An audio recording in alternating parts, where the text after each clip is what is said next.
Police वाहनातून शाळकरी मुलींना पोलीस ठाण्यात आणल्याचे प्रकरण. सदर बाजार पोलीस ठाण्यातील 2 महिला पोलीस कर्मचारी निलंबित. नूतन पोलीस आयुक्त एम राजकुमार यांचा दणका. सोलापूर येथील हिंदुस्थान कॉन्व्हेंट शाळेतील विद्यार्थ्यांना पोलीस गाडीतून सदर बाजार पोलीस ठाण्यात आणल्या प्रकरणात सदर बाजार पोलीस ठाण्यातील 2 महिला पोलीस कर्मचाऱ्यांना निलंबित करण्याचे आदेश पोलीस आयुक्त एम राजकुमार यांनी दिले आहेत.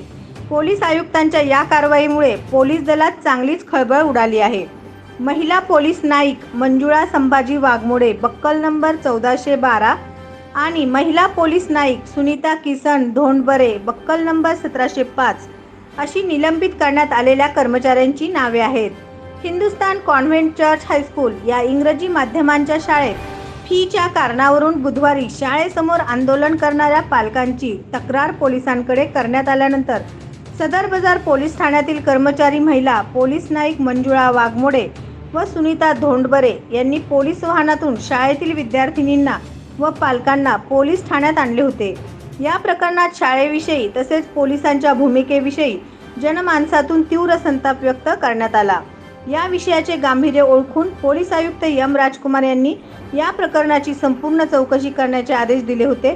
त्यानंतर पोलीस आयुक्तांनी दोन्ही महिला कर्मचाऱ्यांना निलंबित करण्याचे आदेश दिले आहेत.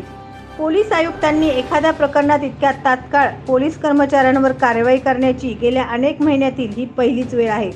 त्यावरून पोलीस आयुक्त एम राजकुमार यांच्या कामाची पद्धत दिसून आली असून अशाच प्रकारच्या कारवाईची अपेक्षा शहरवासियांमधून व्यक्त होत आहे. SB न्यूज चॅनलला लाईक करा, शेअर करा, सबस्क्राईब करा.